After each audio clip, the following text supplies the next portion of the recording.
আমি এই জুতাটা খুলে আমার মারতে ইচ্ছে করতেছে ওরে। আহারে, চোখের পানিতে বোকটা বাইসা যায়। আমি একটা মেয়েকে রেপ কেন করতে যাবো নিজের বোন থাকতে? আমার কাছে আসলে বুঝতে পারতো যে কতক্ষণ করতে পারে। আমি গালি দিছি, বাবাকে দিয়েছি, আমি এটাও বলবো আমি কি কি বলছি। বলো কি, তুমি সত্যি বলছো? আমাকে এমন ভাষাগুলো ব্যবহার করছে, আমি সেখানে সোজা হয়ে দাঁড়াইছিলাম। But how it possible? আমি এটা বলছি, I don't want to see your face, I don't want to even fuck you. তোর সাহস দেখে মাঝে মাঝে আমি অবাক হয়ে যাই।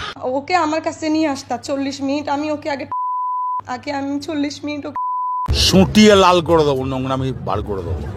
আমিও সিগারেট খাই, আমিও সিগারেট খাই। আমার সিগারেটকে তার গাঁজা মনে হইলো, তার সিগারেটকে সিগারেট। আরে এরা কারা, কোত্থেকে এলো এরা? শামীম হোসেন ভাই একজন ধর্ষণকারী এবং তিনি নাকি একটা মেয়েকে ফাক ইউ বলছেন এবং তিনি নাকি একটা মেয়েকে সেক্সুয়াল হ্যারাসমেন্ট করছে। মেয়েটা মিডিয়ার সামনে দেশ টিভিতে এসে সবকিছু খুলে বলে, এমনকি শামীমকে জুতা পেটাও করতে চেয়ে। আজকে আমরা সব ভিডিও ক্লিপ দেখবো, আসলে ঘটনা কতটুকু সত্য, কেউ কোথাও যাবে না, প্রথম থেকে শেষ পর্যন্ত দেখবেন। প্রথম কথা কি দিয়ে কি হয় সব শামীম ভাইয়ের কাছ থেকে শুনবো, এবং দ্বিতীয় কথা মেয়েটা কি বলে সেটা মেয়েটার কাছ থেকে শুনবো। তো কোথাও যাবে না, চলুন ভিডিওতে লাইক দিয়ে চ্যানেলটি সাবস্ক্রাইব করে চলুন ভিডিওটা শুরু করা যাক। আমি এটা বলছি, I don't want to see your face, I don't want to even fuck you. আমি বলি না I want to fuck you, আমি বলেছি I don't want to see your face, I don't want to fuck you, I want work. আমি কাজ করতে আসছি, আমার সাথে অ্যাক্টিং করে তুমি বাসায় যাবা, আমি আমার বাড়ি যাব, আমরা কেউ এখানে 24 ঘন্টা থাকি না। এখন মেয়েটা একটা দেশ টিভিতে গিয়ে যে বললো যে আমি গাঁজা খাইছি, প্রতিটা সিনের পর পর গাঁজা খেয়ে সেটে এসে কাজ করছি, এবং আমি ছাদে গিয়ে গাঁজা খাচ্ছিলাম, এবং হচ্ছে আমি এবং বলছি যে আমার সামনে থেকে সরো, ক্লোজ দিতে পারতেছি না। ভাই অনেকগুলো মিথ্যা কথা এখানে আসলে আছে। আমি তোমাকে ধর্ষণ করতে চাই, আমি কোন পরিবারের, মানে আমি ম্যাঙ্গো স্কোয়াড দিয়ে মিডিয়াতে আসছি, আমি সবসময় নীতির পক্ষে ছিলাম, আমি একটু দুর্নীতি করার বিরুদ্ধে অলওয়েজ ছিলাম। আমি সরকার দুর্নীতি করলেও আমি তার বিরুদ্ধে কথা বলছি, আমি সাইবার ক্রাইমে 5 দিন হাজিরাও দিছি। আমি একটা মেয়েকে রেপ কেন করতে যাবো নিজের বোন থাকতে? আমিও সিগারেট খাই, আমিও সিগারেট খাই। আমার সিগারেটকে তার গাঁজা মনে হইলো, তার সিগারেটকে সিগারেট। এবং সিসিটিভি ফুটেজ যেতে আমি আল্লাহ বাঁচাই দিছে আমাকে সামহাও, যেখানে সিসিটিভি ফুটেজ আছে।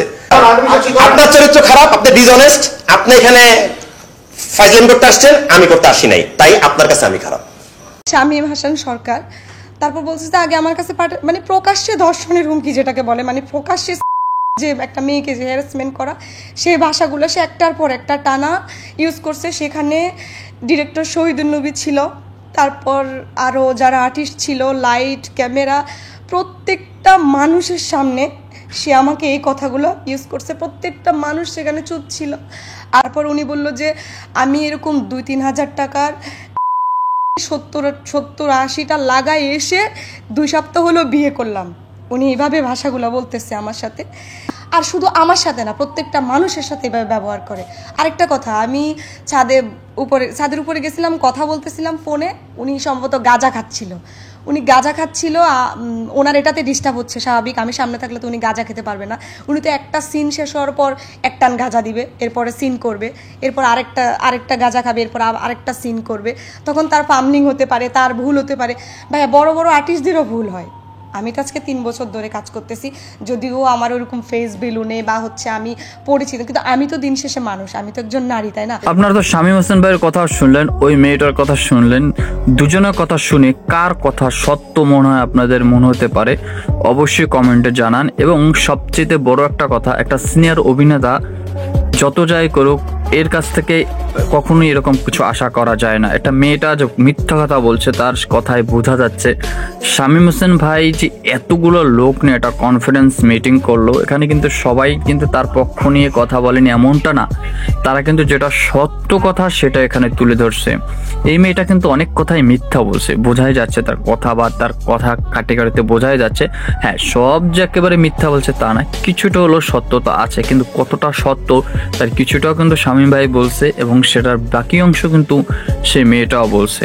আর কতটুকু বলবো, আমি একটা কথাই বলবো, এই যতটুকু ভিডিও দেখে মনে হচ্ছে, দেখুন একটা সিনিয়র অভিনেতা যেমনই হোক না কেন, তার এগেনস্টে এরকম একটা কথা আসলে বলা উচিত না। যদি মিথ্যা হয় তাহলে তার শাস্তি অবশ্যই তাকে দেওয়া উচিত, কারণ একটা মানুষের যখন একটা জনপ্রিয় অভিনেতা হয় তখন কিন্তু তার কেরিয়ার অনেক বড় উঁচু লেভেলে থাকে।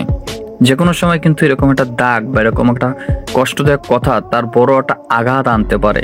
তার অনেক ফ্যান পেজ আছে, মিডিয়া, তার ভালো নাম আছে শামীম হোসেন ভাইয়ের। আমরা সবাই তাকে কম বেশি ছোট পর্দার নাটক করে আমরা সবাই তাকে চিনি।